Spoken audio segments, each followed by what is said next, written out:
26. Efésios 4, 26. Irai-vos, pois não pequeis. Não se ponha o sol sobre a vossa ira. Esse é o nosso primeiro versículo. Depois a André está lendo alguns versículos para me auxiliar, porque eu não consegui imprimir todos. Irmãos, quando eu cheguei na igreja, em mais ou menos finalzinho, os irmãos podem se sentar. Eu queria fazer um exercício, ver se os irmãos estão com a fé forte. A André já me repreendeu, irmãos. Olha que o negócio aqui já está começando. Está começando a ficar engraçado. Mas olha só, em 1997 e 99, dia 11 de setembro eu cheguei em São Paulo. Dia 12 de setembro eu conheci a Andréia, porque a Andréia trabalhava em um salão que ficava embaixo da casa do meu tio. E eu vim de Santa Catarina, eu sou catarinense, vim de Lages, da região mais fria do país. Misericórdia, irmão. Daqui a pouco eu vou contar como que é a região fria, vocês vão entender como é bom às vezes no Nordeste. E aí, quando eu cheguei, conheci a Andréia, e eu trabalhava na transportadora do meu tio, ia ser ajudante de caminhoneiro. E a Andréia estava lá, pouco tempo depois ela começou a me levar para a igreja, não sei quais eram as intenções, né? Mas ela começou a me levar para a igreja, e eu confesso que eu não gostava de crente. Só que aquele povo era diferente. Eles não falavam as coisas que eu ouvi, eles não falavam as piadas que eu estava acostumado a falar. Eles não procediam da forma que eu procedia. E quase todo mundo incentivava um ao outro a estudar, não só a Bíblia, mas estudar também a vida acadêmica, buscar coisas diferentes. Aí eu falei, olha, eu não gosto de crente, mas uma coisa é certa, esses camaradas sabem da Bíblia. E como eu gostava de algumas coisas da Bíblia, né, eu peguei e comecei e falei para mim mesmo, vou acompanhar esse povo, aprender com eles o que eu preciso aprender, e lá se vão 23 anos e não sair mais da igreja. Não que eu não tenha ficado morto na fé nesse processo de 23 anos por 5 anos. Eu cheguei a orar a Deus, e tomara que eu consiga desenrolar isso que eu vou falar agora, e falei para Deus que eu nunca mais subiria num púlpito e nunca mais daria uma aula na escola dominical. Hoje eu estou dando aula de novo na escola dominical e nós subi novamente no púlpito, eu acho que depois de mais ou menos uns 15 anos. Mas o processo é necessário, os irmãos vão entender. Mas para isso, quando eu comecei ali a caminhar com a igreja, quando Deus falou ao meu coração, quantos irmãos aqui conhecem aquele hino que fala Jesus Cristo mudou meu viver? Tem uma parte do hino que fala assim: o amor só conheci em canções que falavam de ilusões, mas agora é diferente. Cristo fala a toda a gente, pois Jesus Cristo mudou meu viver. Jesus, não é tudo bem. Eu não sou um cantor, os irmãos já notaram, mas a André me ajudou, viu? Então quer dizer que Deus me mandou a esposa certa. Esse hino, por que essa parte do hino tocou no meu coração? Por que eu só conheci o amor através de canções que falavam de ilusões? Eu vou tentar dar um breve testemunho aqui para os irmãos. Essa semana, ouvindo um pastor falar, ele falou o seguinte: que tinha um homem que tinha um sonho de conhecer o mar. E aí ele morava numa cidade interior, juntou dinheiro e foi até o mar. Chegando até o mar, tinha um pescador lá, já bem velho. Ele chega do lado desse pescador, olha para o mar e fala: agora eu conheço o mar, estou feliz. E o pescador, já com 40 anos de profissão no mar, falou: eu também conheço o mar. E aí eu pergunto para vocês, irmãos, quem realmente conhece o mar? Desses dois indivíduos. Quem viu o mar ou quem no mar esteve todo o tempo da sua vida? Então o pastor Alex, né, como a gente já falou, ele me conhece há 15 anos. Mas a igreja está me conhecendo agora. Então eu vou dar um leve testemunho aqui, né, contando mais ou menos como foi a minha trajetória entre chegar em São Paulo, conhecer a Andréia e estar aqui. Quando eu conheci a Andréia, que nós fomos noivar, o que aconteceu? Eu tinha um amigo na igreja e a gente conversando, eu estava já caminhando com Deus, já tinha me aceitado a Jesus como meu Salvador. E aí o irmão, conversando com ele, não sei o que surgiu a Andréia no assunto, e ele falou assim: a Andréia é uma moça para casar. Aí eu falei: é verdade. Ela é diferente de todas as moças que eu tinha conhecido. Ela não falava palavrão. Ela, assim, na forma lá do sul que falava, né, ela era trabalhadeira, era esforçada, era responsável. E eu comecei a ver as qualidades dela, apesar que também era muito bonita. E ainda tinha um bônus, era meio achocolatada, né? Então era uma benção. Só que na vida tem sempre duas formas de você olhar a moeda. A minha mãe olhou para André e falou: Jais, você está ficando louco? Essa moça tem tudo que eu não gosto de uma mulher. Eu falei: meu Deus do céu, o que tem, mãe? Primeiro, ela é evangélica, nós somos católicos.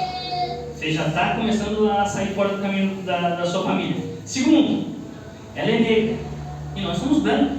Não tem como misturar as coisas. Você não aprendeu nada.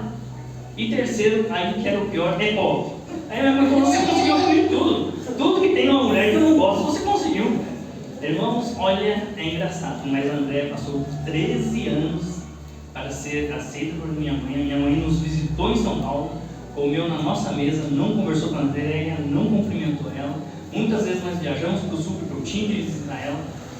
Eu era o único crente da família e eu não podia visitar ela e fazer um embate com ela, brigar com ela toda vez que eu fosse, porque eu tinha que dar um testemunho, mas ao mesmo tempo a Andréia estava sofrendo. Deixa eu pegar um pouco de água aqui.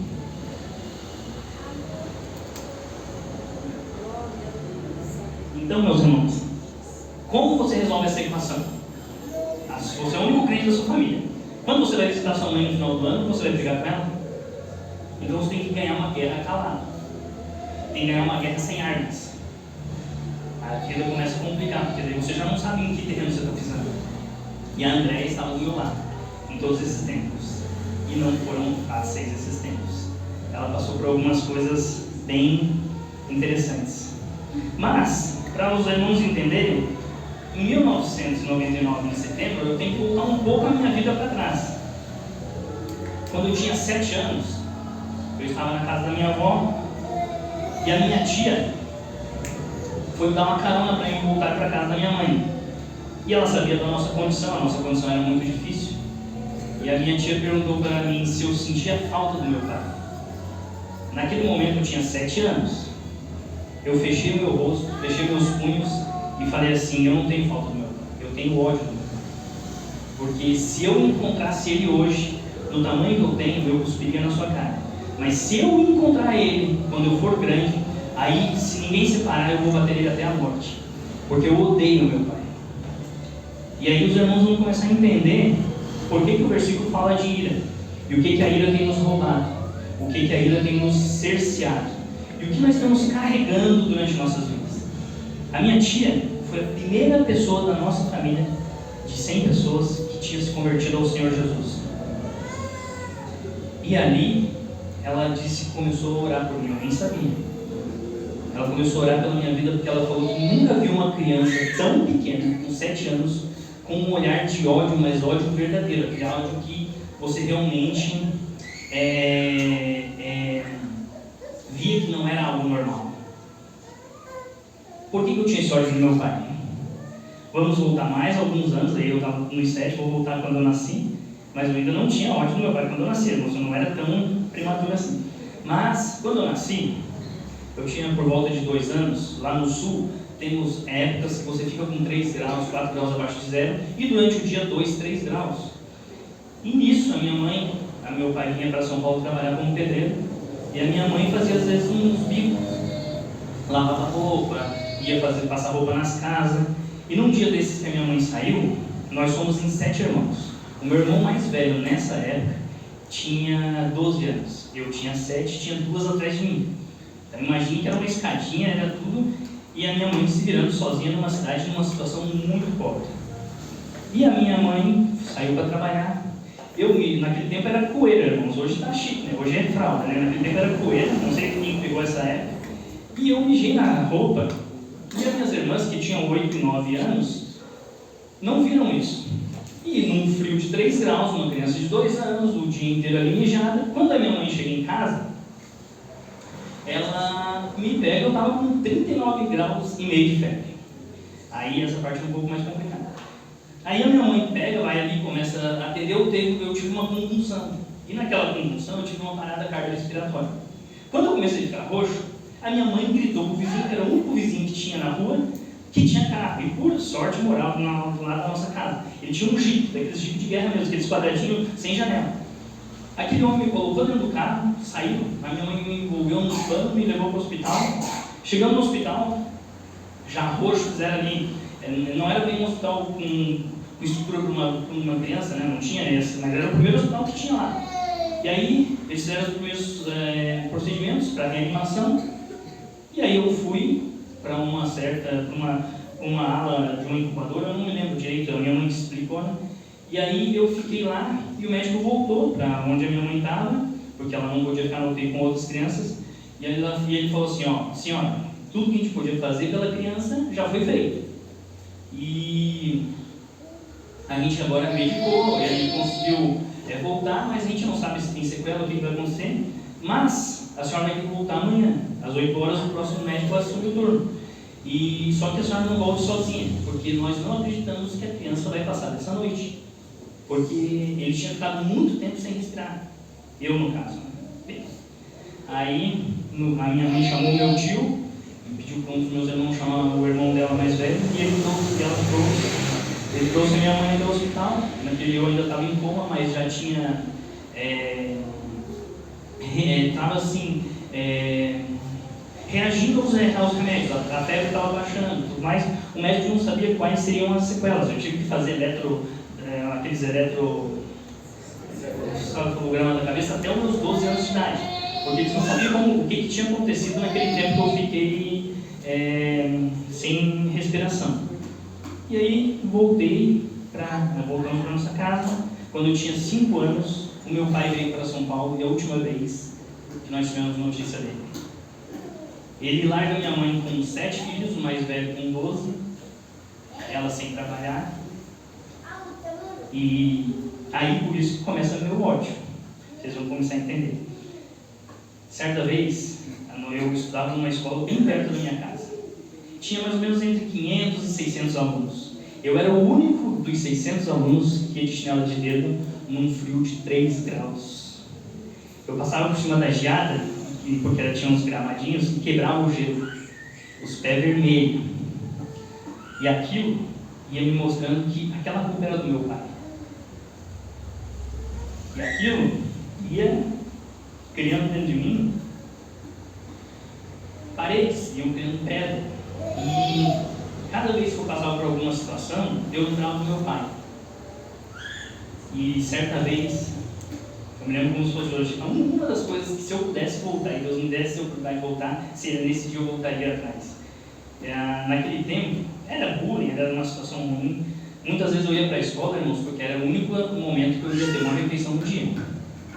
E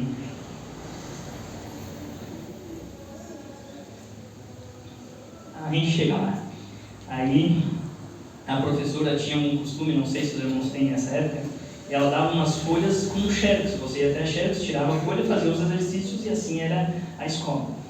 E aí eu era o único aluno que não tinha como tirar as xerox. E aí uma vez eu cheguei em casa e falei para minha mãe, mãe, eu preciso de 25 centavos para tirar as xerox para eu poder fazer o trabalho de escola. E a minha mãe não tinha nem pão em casa para comer. Como que ela ia me dar 25 centavos? Aí eu pensei, a minha mãe começou a chorar e foi para o quarto. Isso, irmãos, até hoje faz me arrepender. Porque se eu pudesse, eu não tinha feito minha mãe chorar. E aí eu lembrei de novo do meu pai. E tudo aquilo é por causa dele. Quantas vezes nós fomos dormir sem ter o pai? E às vezes a gente tinha só café. E aí o café, você pega ali o café, não tinha açúcar, não tinha nada. Aí a gente chegava. E tomava aquele café preto, só que enganava a fome e você ia dormir. Tocava o barco. Outro dia tinha que acordar de novo. E a vida continuava. Certa vez, e aí que eu vou falar para vocês porque o amor eu conheci em canções que falavam de ilusões. Eu e meu irmão, eu tinha, era nessa mesma época, 7, 8 anos. A minha avó morava nos 3 cômodos da nossa casa. A gente foi até a minha avó para pegar um pouco de óleo e um pouco de açúcar, porque a minha mãe tinha farinha, tinha algumas coisas, e ia fazer um bolo para a gente jantar bolo naquela noite. Chegando lá, o irmão mais velho da minha mãe falou para mim e para o meu irmão que nós éramos vagabundos, nós parecíamos mendigo, que como que poderia a gente ficar pedindo as coisas na casa de vocês, a gente não tinha vergonha na cara. Aí eu fiquei pensando, meu Deus, Eu não tenho condição com 7, 8 anos de resolver esse problema. Só que o amor a gente só conhece às vezes em canções, e é só ilusão. Você entende que a pessoa olha para você, e muitas vezes a gente incorre nesse erro e olha para o próximo, nossa, não, e você não sente empatia por isso, não tem compaixão. E aí a minha avó arranjou para nós aquilo. Passado uns 2 anos, aí eu fui morar no sítio de um casal amigo da minha avó, porque eu morava no sítio em troca de comida. Então eu trabalhava no sítio, na casa com uns 10 anos eu já tinha nessa época. E quando eu fui morar no sítio, eu trabalhava no sítio, então eu acordava às 5 horas da manhã. Nessa época eu já tinha uma bota, porque o dono da fazenda tinha me dado uma bota. E aí eu buscava as vacas no meio do mato, porque às 7 da manhã o leite tinha que estar na estrada. Então eu tirava o leite, quando era 8 da manhã eu ia para o campo cortar lenha para trazer lenha para casa. Como eu era meio magricelo, mais magricelo, mais, pesado, bem mais, mas eu ia lá cortar lenha, e era assim, irmãos, era eu sozinho, era às vezes uns 800 metros da casa. Eu estava lá cortando lenha, eu puxei um tronco, né, para poder apoiar a galha. Quando eu puxei, tinha uma cobra embaixo. E eu, assim, com 10 anos, imagine a experiência com um camarada com 10 anos, a cobra, eu ia no meio do mato sozinho. Quando eu vi a cobra, eu dei pulei um pouco atrás, a cobra ficou assim. Quando eu me afastei, a cobra foi para o lado. Eu falei, tudo bem, a vida continua cortando lenha. Porque é assim, você não tem escolha. O que você vai fazer? Vou voltar lá e dizer que tinha uma cobra? Continuei cortando lenha, de vez em quando eu dava uma olhada, né? Porque a gente desconfia, né? E aí eu cortei a lenha, só que eu não conseguia levar o cesto sozinho. Então o que eu fazia? Eu enchia metade do cesto, levava, descarregava, voltava, enchia de novo e levava. Por ser meio magro, aí a situação era não dava para mim levar tudo. Depois de 2 anos, eu voltei para a cidade. Eu me lembro que no sítio eu passei 2 aniversários meus cortando, roçando lá. A gente chama de roçar, derrubar tipo aqueles, onde tem aquelas bambu e tudo mais para você poder plantar. E eu passei 2 anos, dos meus 2 aniversários consecutivos, roçando roça. E lá eles não me tratavam com carinho, não tinham amor por mim. Até mesmo porque eu era como se fosse um empregado. Eu me lembro uma noite, isso eu sempre fui muito bem educado, irmãos, modéstia à parte. Chegou um casal de amigo deles, do pessoal onde eu morava. Isso, e eles tinham que morar, dormir no meu quarto. Eu fui dormir num banco de vinho. Não sei se os irmãos conhecem o que é um banco de vinho. É um banco de madeira, só que um pouco mais macio. Só que eu esqueci, não tinha coberto. Eles me deram uma manta. E eu não fui inteligente o suficiente para pegar umas blusas, uma calça a mais e tal. E pensa, uma noite fria. Irmão do céu, eu passei muito frio naquela noite, misericórdia, foi terrível. Aí eu não podia entrar no quarto porque era falta de educação para pegar roupa. E aí eu tive que passar aquela noite no frio terrível. E era assim, as pessoas não tinham amor por você, elas tinham, te toleravam, mas era dessa forma. Por isso que o amor às vezes a gente só conhece em canções que falam de ilusão, de tudo aí fora é o amor para sempre, não sei o que, mas é tudo mentira. Vocês vão conhecer o amor de verdade, é bem lá para frente. Eu acho que depois dos meus 18 anos eu conheci, mas até lá foi prova. Voltei para a cidade, saí do sítio, fui morar 1 ano com a minha mãe, de novo ainda estava naquela situação, mas daí eu já tinha 12 anos quase. Então eu já sabia, eu carpia lote, eu catava às vezes latinha, limpava lá no sul, eu acho que aqui também tem aquelas caixas de gordura, só que lá no sul tem umas caixas que é na saída das casas, que o gelo e tudo mais acaba entupindo direto. Então eu abria lá, entrava dentro e ficava limpando. Era bem interessante. Se um dia os irmãos quiserem participar. Hoje eu não faço mais, mas se precisar não tem problema não. E aí eu limpava fósforo, fazia o que aparecesse. E eu comecei a consertar a bicicleta. E então assim, eu ia me virando. De 12 anos em diante, eu nunca mais fiquei sem tênis ou nada dessa forma, porque eu podia comprar. Eu trabalhava, me esforçava e não era um tênis bom. Não era coisa fina, mas era às vezes alguma coisa, um brechó, alguma coisa, mas eu tinha condição. Porque daquele momento em diante, eu ainda não era um homem, mas eu já não era mais um moleque tão pequeno. Eu já tinha força para lutar por mim. Então, eu fiquei na casa da minha mãe mais 1 ano, mas a situação ainda era ruim. Aí a minha avó pediu para mim ir morar com ela, porque o meu avô tinha um irmão que adoeceu, e esse irmão não conseguia mais caminhar. Então eu fui com 12 anos e meio morar com a minha avó, porque esse senhor ficava o dia inteiro em casa e alguém tinha que ser um enfermeiro. Então eu com 12 anos, eu punha com o madre, ajudava ele a sentar numa cadeira de rodas, levava até o banho, dava banho nele, limpava ele. Quem foi enfermeiro ou já cuidou de alguém idoso sabe o que eu estou falando, só que eu tinha 12 anos. Eu era praticamente um pouco mais novo que a Sara. E ser enfermeiro nessa idade é uma experiência interessante, porque você não tem maturidade para tudo. E aquele senhor ficava todo incomodado com uma criança estar limpando ele. Mas essa é a vida que você tem. Vai fazer o quê? Vai reclamar? Só que essas coisas vão te lembrando que o seu pai te abandonou. Essas coisas vão te lembrando que alguém deixou você para trás, que alguém não fez a lição de casa e você está pagando o pato. E a minha ira foi se acrescendo, e a minha raiva foi se acrescendo, e eu sempre odiei meu pai. Então, em 1997, 99, eu sempre erro, eu cheguei em São Paulo, conheci a André, conheci os caminhos do Senhor, e veio um irmão, que era um pastor de Furnas. Ele pregava tão calmo que quase todo mundo dormia no culto. Só que aquele dia ele estava falando comigo. E aí eu falei, e tinha coisas que eu não falava para ninguém, porque eram coisas que estavam comigo desde quando eu era pequeno. Eu nunca abri para minha mãe, nunca abri para ninguém, porque essas coisas eram feridas, eram machucados, e esse ódio, e essa ira, e essa raiva que eu tinha do meu pai, eu estava carregando. E aquele pastor pregou tudo que tinha acontecido na minha vida, sem nunca ter me visto. Aí eu falei, mas tem alguma coisa errada, ele não tem como ele saber do que está acontecendo dentro de mim. Só que daqui a pouco ele começou a falar de sentimentos que eu tinha que ninguém sabia que eu tinha. E aí eu entendi que naquele momento Deus tinha feito parar o meu caminho, parar a minha situação, me fazer parar de percorrer aquele caminho com aquele peso daquela forma. Porque eu tinha que liberar o perdão, eu tinha que descarregar esse tipo de coisa. Só que quando você se converte, não é para o dia para a noite.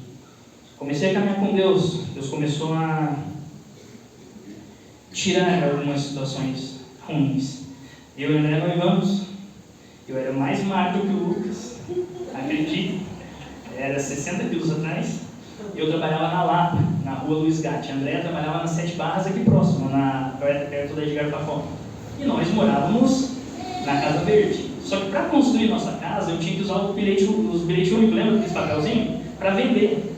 E eu ia todo dia 7,5 km para lá a pé, com chuva, vento que fosse, mas o frio já não me era muito castigo, porque esse frio aqui não me machucava. Aí eu voltava 7 km, eu andava por volta de 15 km por dia. Então por isso que eu era mais magro que o irmão. Aí acontece, a André também andava comigo. Em nenhum momento ela reclamou ou jogou na minha cara alguma coisa. Então eu cheguei e aprendi a orar. Aí eu falei, não, Senhor, agora nós vamos orar. Vamos caminhar com o Senhor, vamos aprender. E eu comecei a orar e eu tinha uma esperança de que toda aquela luta um dia ia passar. Irmãos do céu, a luta não passa. E começa na igreja. E olha, irmãos, teve um momento, e foi luta, dificuldade. Tinha dia que tinha dinheiro, tinha dia que não tinha, mas até que o dinheiro não me machucava tanto. Mas teve um momento que um dos pastores da igreja adoeceu. Os irmãos que eram responsáveis pela igreja saíram, e a Andréia ficou na frente do barco sem querer, e ficou presidente de uma igreja. Irmãos do céu, se eu tivesse noção do que era isso, eu tinha pulado fora do barco na mesma hora. Só que eu não fui inteligente o suficiente para falar, eu vou fazer igual o Jonas, né? Me joga lá que eu me viro, vocês vão ficar bem. E a gente ficou no barco. Irmãos, a minha fé foi destruída. A perseguição foi terrível. A casa que eu não vou explicar tudo, porque senão a gente vai ficar até amanhã. Mas para vocês terem uma ideia, a gente perdeu a casa que a gente morava. Por causa de intrigas, fofocas e mentiras de dentro da igreja. Eu não estou falando mal da igreja, porque a igreja é santa, só que eu só consegui ver isso agora. Não é as pessoas. Nós vamos chegar lá, nós vamos entender por que tudo isso aconteceu. E a Andréia e eu passamos por uma situação. Chegou um dia, eu e a Andréia estávamos sem casa para morar, e estávamos andando na rua sem dinheiro, procurando uma casa de aluguel que fosse direto com o dono, mas andando ao ermo, irmãos, andando no meio da rua assim como se fosse perdidos, e a gente já tinha a Sara e a Isabela. E no meu coração batia aquele desespero. Meu Deus, será que eu vou falhar na minha missão? Será que eu vou cometer o mesmo erro que meu pai cometeu comigo? Será que eu vou deixar ela passar as mesmas dores que eu passei e ela vai chorar as mesmas lágrimas que eu chorei? Porque eu aguentava tudo aquilo, mas elas não, porque aquela era a minha missão, a missão de mudar a vida de outras pessoas. Eu não podia ser como foi meu pai, porque aquele dia eu quase perdi a guerra, mas Deus mandou uma pessoa com 50 mil reais para nos ajudar, e essa pessoa doou naquele dia 50 mil reais. Isso. A gente começou a construir de novo uma casinha, foi a segunda casa. Incrível que pareça, eu construí 2 casas e moro de aluguel hoje, mas é um mistério que eu vou explicar para os irmãos, que é o preço da paz. Tem coisas que você tem que pagar o preço da paz. Quando você vê que onde você está tem problema, irmãos, tira a sua família de lá, conserva a sua família, porque Deus vai te ajudar. Agora, não fique onde vai te trazer prejuízo, onde a sua família vai ser prejudicada, porque recuperar um filho das drogas ou do mundo é muito difícil, é muito trabalho. E eu e o André passamos juntos. A Andréia nunca, irmãos, me jogou na cara nada. Ó, você não é bom para isso, você não é isso, não é aquilo. E nós passamos muitas lutas, misericórdia. Quantas noites nós viramos fazendo apostila, fazendo serviço para poder ganhar um dinheiro, para poder pagar uma conta. A Andréia tinha umas ideias loucas. Ela uma vez foi num salão de cabeleireiro, viu a mulher anotando num fichário assim. Ela olhou o fichário, foi em casa, copiou o fichário, fez uns 10 fichários sem vender. A gente não tinha R$1. Ela botou com R$70. Então, assim, as suas lutas. Só que eu entendo hoje, porque a gente não entende o que Jó entendia. A gente não entende a palavra de Deus direito, porque a gente não passou ainda pelos estreitos. Então a gente precisa ter experiência com Deus. Não adianta, a gente não, ouvindo só a pregação, às vezes ela não vai ser suficiente para te levar a ter a consciência normal. Você vai ter que passar por algumas coisas. E aí eu entendi que algumas lutas, Deus me mostrou que Ele tinha dado para mim a esposa que eu precisava, a pessoa que ia estar na frente da guerra comigo. Mas como que eu ia ver isso? Como que eu ia encontrar nela a pessoa que era certa para mim, se não fosse as lutas? Se não fosse ela do meu lado, no dia que eu estava quase caindo, ela segurando as pontas. Quando eu estava desanimado, ela falou: não, gente, essa igreja é perfeita. As pessoas têm problemas, mas a igreja de Deus é perfeita. Nós não vamos desanimar. Eu fiquei 5 anos, irmãozinho, para a igreja no empurrão, por conta de muita coisa que aconteceu, até entender que a igreja não tinha problema nenhum. O problema era algumas pessoas, e não eram pessoas ruins do capeta, nada disso. É que pessoas se enganam, pessoas vão pela emoção, pessoas vão pelas más conversações, e às vezes prejudicam um homem de Deus ou uma pessoa de Deus, mas você às vezes julga que esse é o inimigo, mas não é, ele só está dando espaço. Quando a gente continuar lendo o versículo aqui, ele fala assim, ó, que a ira, a gente vocês dão lugar ao diabo, se vocês deixarem a sua ira se pôr ao sol. Nós vamos chegar nisso já já. Então, quando Deus começou a deixar que, mesmo eu estando na igreja orando, eu falei: meu Deus do céu, não para. Tinha perseguições, irmãos, que vocês não acreditam. Tinha coisas quando a gente começava a fazer trabalho para a igreja, ir buscar crianças na favela, ir evangelizar, fazer acontecer. Uma vez, a gente entrou na cozinha da nossa casa, estava tudo limpo, normal, como está aqui. Eu fui na sala, quando eu voltei tinha um monte de larva. E não tinha nada no chão, não tinha nada. Como você me explica? Teve uma outra época, irmãos, que as meninas eram bem pequenas. A Isabela não vai gostar do que eu vou falar. Mas pegou uma crise de piolho que foi mais ou menos 6 meses. A gente limpava, aí eu passava remédio de deixar o olho delas inchado. De manhã cedo estava do mesmo jeito. Eram coisas que você não explicava dentro da vida normal. Não tinha explicação. Você acabava de limpar de manhã cedo, 6 horas da manhã. Estava aquela situação, aquela humilhação, aquela perseguição. Você ia para a igreja, era uma vergonha. Você levava para a escola, era uma vergonha. E ia começando a atingir a família. E nós não entendíamos. E aí depois eu comecei a entender que Deus deixou eu passar por essas coisas, porque eu precisava, mesmo estando em processo de restauração, eu não estava pronto. Eu ainda era muito menino na fé. Eu ainda era muito pouco. E aí eu entendi que tinha algumas marcas na minha vida que elas se tornaram como se fosse tatuagem, não queria sair. Então eu tinha que largar o meu ego, tinha que largar a minha soberba, tinha que largar as coisas que eu achava que tinha valor, porque quando você põe valor em algumas coisas que Deus não quer que você veja dessa forma, então Ele tem que trabalhar em você. Só que como Ele não vai poder vir em forma direta, porque se Ele aparecer você vai morrer, Então ele vai trabalhar da forma dele. E é na base da pancada às vezes. Então nenhuma luta que vem na sua vida é por nada. Deus não deixa que as coisas aconteçam na vida de um escolhido dele por nada. Você tem que aprender a ser um soldado. Porque se você aprender com Deus, a caminhar com Deus, aí você se torna um dia próximo do que Jó fez. Não, agora eu conheço a Deus de andar com Ele. Não só eu que falo. Então, irmãos, esse processo foi trabalhando a minha vida porque eu tinha que tirar muita coisa do que eu tinha carregado. E às vezes a gente olha para o nosso irmão e a gente não consegue ter compaixão. A gente não consegue olhar para o irmão como irmãos, a gente vem para a igreja muitas vezes machucado. Por que Deus colocou um pastor aqui? Porque eu sozinho não consigo vencer. Muitas vezes André falou, já isso, vamos, e era na base do empurrão. Muitas vezes pastores oraram com a gente. Então tem momentos que você precisa de alguém. Nós não estamos só. Nós não estamos aqui na igreja só. Você tem outros irmãos. Se você não consegue sozinho, procura as mulheres, procura a irmã Cristina. Os homens, procura o pastor. Quando se aconselhar, não é para você ir contando a sua vida para todos. Mas irmãos, às vezes outros irmãos nos machucam. E eles não são nossos inimigos, eles são ovelhas do mesmo Deus que a gente é ovelha. E nós olhamos para nosso irmão e nós começamos, aí eu vou entrar no texto. Não se ponha o sol sobre a sua ira sobre o sol. O que quer dizer isso? Quando você vai para o texto, eu estou com o meu tempo corrido, quando você vai para o texto, e quando você vai para os provérbios judeus, quando ele fala assim, todo homem tem uma aurora, uma alvorada e tem um crepúsculo, tem um pôr do sol. Na nossa tradução está pôr do sol. Mas quando você vai para a essência, ele fala assim, ireis e não pequeis. Temos 3 tipos de ira na Bíblia. É óbvio que ela vai se dividir depois em outras. Uma é a ira de Deus. Outra é a ira que faz você se mover.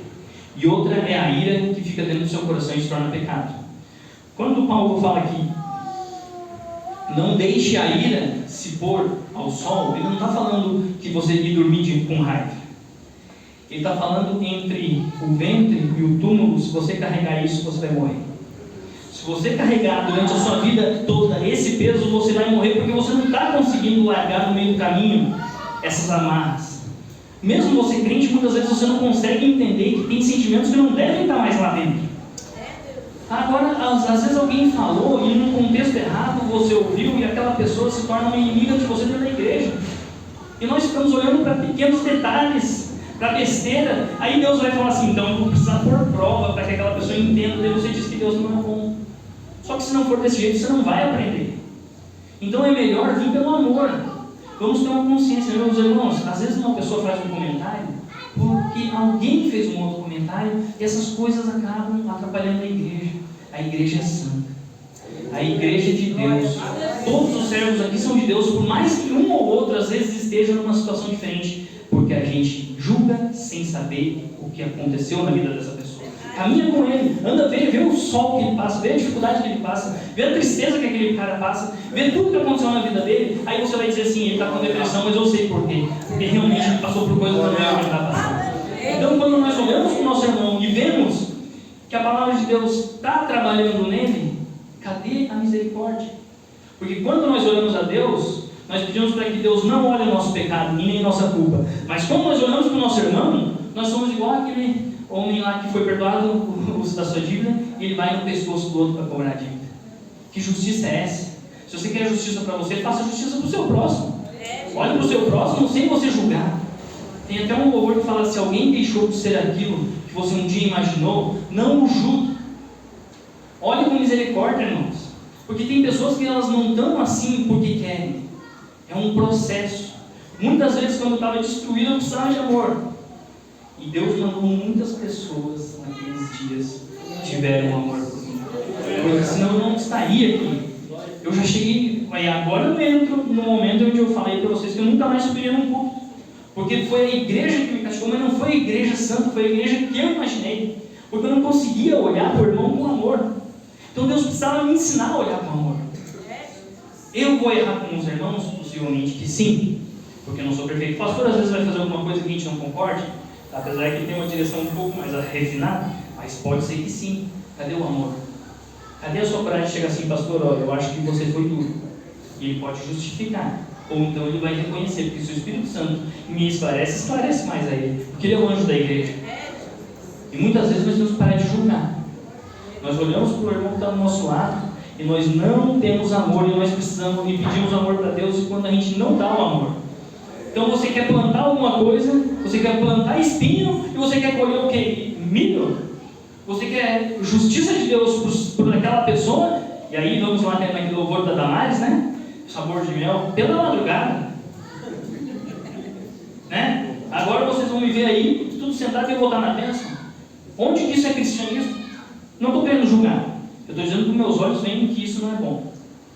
Então eu não coloco no meu coração mais isso. Hoje, se alguém, e eu sofri muito, irmão, quando o crente é abestalhado, ele sofre porque ele é abestalhado. Os irmãos tinham aqueles negócios de comentário que falavam mal disso, daquilo. Coitado do André, já separaram eu e André umas 10 vezes e a gente nunca se separou, porque muita gente orou por nós. Muitos pastores falaram, ó, cuide da sua família, cuide da sua família. Foi a única coisa que a gente conseguiu cuidar. Financeiramente, outras coisas a gente passou raiva, mas na família sempre foi uma bênção. E muitas vezes as pessoas falaram que André teve a última neném porque era para me segurar, porque eu queria se separar. Eu nunca quis se separar dela, não sou besta. Né? Depois de tudo isso que ela passou e está do meu lado, né, irmãos, só um otário não vai perceber o presente que você ganha de Deus. Você não dá valor no que as coisas que você ganha de Deus. Então, a gente às vezes não percebe. Então, nós temos esse problema. Nós não conseguimos ver com clareza todas as coisas. Então, algumas dores que você está passando hoje aqui, meu irmão, outras pessoas passaram piores dores que eu. Se realmente for trazer testemunhos aqui, tem testemunhos grandes. Eu só posso contar o meu. O meu às vezes me machuca, mas hoje já não tanto. Mas eu sei que eu pude passar e Deus me honrou. Eu pude dar algo para minhas filhas melhor do que eu recebi. E talvez olhando para o meu pai eu pude fazer tudo diferente.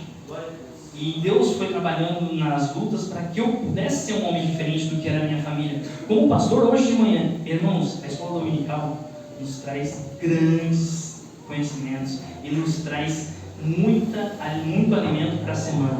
O pastor hoje falou que muitas vezes a gente tem que ser pais mais duros. Nós temos que agir diferente, nós temos que tratar os filhos e dar mais responsabilidades. Nós temos que caminhar com Deus. E a escola dominical tem nos ensinado o que é essência. Se você não aprender a palavra, irmão, você não vai ter força. Certa vez eu preguei que o único remédio que Deus nos deu é a Bíblia. Quando esse remédio não fizer mais efeito na sua vida e na minha, nada mais vai fazer. Se nós não estivermos aqui, ó, irmãos, se nós ficarmos discutindo calvinismo, arianismo, tudo que é ismo aí, e não formos para aprender a palavra do jeito que ela é, nós vamos ser sempre pessoas fracas na fé. Sabe por quê? A verdade te libertará. Te libertará do quê? Do que Jesus está falando? Ele quer te libertar da sua mente, da sua pequenez, das horas que você olha para o lado e você não consegue ver amor e nem dá amor. Nosso coração tem se endurecido, sabe por quê? Porque nós estamos deixando sentimentos que não fazem parte de nós entrar dentro do nosso coração. E nós estamos correndo atrás de uma casa que não nos pertence, porque nós não somos daqui. A casa que Jesus foi nos preparar não é aqui. E nós estamos nos preocupando só com as coisas aqui. Estamos olhando para a pessoa do lado e dizer assim, e falando, essa não é assim, essa não é assado. Quem morreu por ela foi você? Então calma aí. Por acaso antes que eu colocasse as estrelas no céu, você foi antes de mim? Para que me cobrasse alguma coisa? Está lá em Jó. Eu represei os mares, eu colori o céu, e você foi antes de mim para que eu tivesse dívida com você? Qual é a dívida que Deus tem com a gente? Senão somente a graça que Ele nos deu. E aí a gente olha para as pessoas, a gente não tem misericórdia, mas pedimos misericórdia nas nossas orações. Então, irmãos, quando nós orarmos, por isso que o Pai Nosso fala assim, ó, eu até digo que às vezes a gente tem que se cuidar com a oração do Pai Nosso, porque você fala assim, ó, Deus, perdoa-os como, me perdoa como eu tenho perdoado meu próximo. É verdade isso? Você tem certeza? Você tem certeza que você consegue perdoar da forma que Deus quer, para que esse mesmo perdão você receba? Porque se for por meritocracia, nós estamos no meio do mato. Porque nós não merecemos nada. Nós não, hoje, com luta ou sem luta, Deus não tem te alimentado? Deus não tem te cuidado? No dia que eu entrei na igreja, eu passei fome antes de entrar na presença de Deus, eu nunca mais passei fome.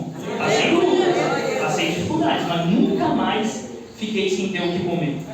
Se não era de uma forma, Deus dava de outra, mas nunca mais me deixou. Ele cumpriu a palavra que ele falava lá. Se ele alimentava os filhos do campo e alimentava os pássaros, muito mais a você, que é mais importante que tudo isso. E nós estamos ainda, irmãos, ciscando igual galinha em pequenos pedregulhos, e não estamos vendo as toras, não estamos vendo os gravetos, mas não estamos vendo as toras, as madeiras. Mas nós estamos vendo que nossos erros são maiores que nós, que o nosso irmão não é o nosso inimigo, a igreja não é a nossa inimiga. Os processos que acontecem dentro da igreja é para você ser mais forte, porque agora nós começamos em parte, mas amanhã nós vamos ter uma participação direta com Deus, se nós deixarmos Deus trabalhar em nossas vidas. O pastor falou sobre chamado, irmão. Se Deus te chamou, irmão, para alguma obra, não tenha medo. Se você está passando por algum momento na sua vida que não é agradável, não tenha medo. Eu não sei todas as respostas e eu não sei os porquês de Deus para a sua vida. Porque eu e o Mariano, misericórdia, quantas vezes a gente procurou os porquês de Deus e a gente fazia o que Malaquias falava. Nossa, mas o ímpio é assim, é assado, é assim, é assado. E aí a gente não... discutindo até umas 2 semanas atrás, chegamos à conclusão: nós reputamos eles por bem-aventurados pelo que eles têm, mas nós não damos valor à casa que Jesus já preparou para nós, e eles não têm. E essa casa não cairá, porque ela durará para sempre. E nós estamos olhando uma vida que dura 60, 70, 80 anos. Qual é o valor de tudo isso? Você acha que Deus não olha as suas lágrimas? Às vezes você vem para a igreja triste porque o seu irmão não vem para a igreja, porque o seu pai não está convertido, porque o seu marido não vem com você. Mas quantas vezes Deus disse: dê seu testemunho, sirva, e a obra quem faz é o Espírito Santo.